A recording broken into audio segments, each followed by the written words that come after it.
right, so I'm on my way to work. I actually picked up some scrap metal too. Table, a chair, and air conditioner. So I have a solution for rooftop shooters. You know, the one that tried to take out Trump and almost succeeded, and then this most recent one, a helicopter. A helicopter with a shooter on it would definitely deter rooftop shooters. It's pretty simple. All I need to do is just fly around over whatever the event is. And if they miss a shooter on the roof, then those guys shouldn't be in the military or part of the Secret Service. You know, for me, if I say, okay, well, I have a problem at 100 yards with shooters. All right, I need to fix that problem. All right, I need more. If the shooter's on ground level, I need to fix that problem. If the shooter's elevated, I need to fix that problem, right? So if we're not in like the city environment, which I would never do that because there's too many buildings and too many windows and too many opportunities, you keep your events to where, okay, you can only have this event here because this is how we can secure and protect our people, right? So, you know, they call it a kill zone, and I'm not military, but there's a kill zone, right? And the military talks about that. All right, well, you don't want your people in the kill zone, right? You want your people out of the kill zone.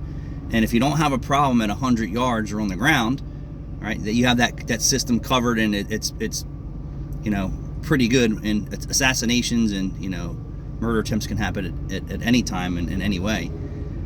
But it seems like, okay, well, we didn't learn from our first attack on President Trump, right, where the shooter was on a rooftop. It wasn't like he was on a 600-foot rooftop. He was on a rooftop a few hundred yards away, not even 200 yards.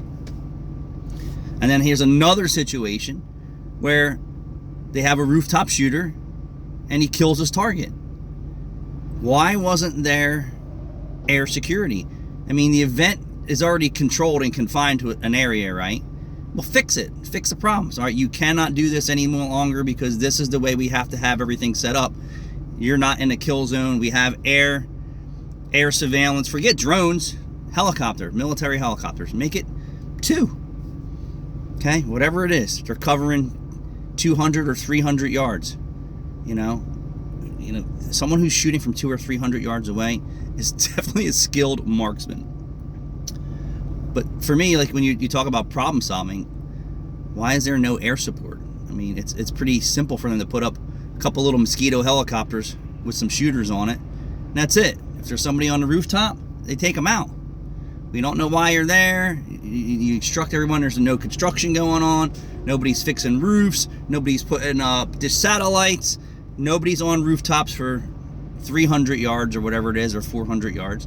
And then you have 2 helicopters just constantly going.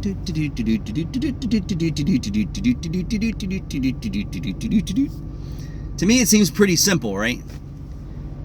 That seems pretty simple. Although it could be complex. But if you have a problem where shooters are shooting from rooftops, well, you're not protecting the rooftops, or your security team's not thinking far enough out. So it seems definitely crazy to me that it's like that, and someone, you know, is now dead, because of someone else's shortcomings. The world's a crazy place. Thanks for watching. Keep scrapping.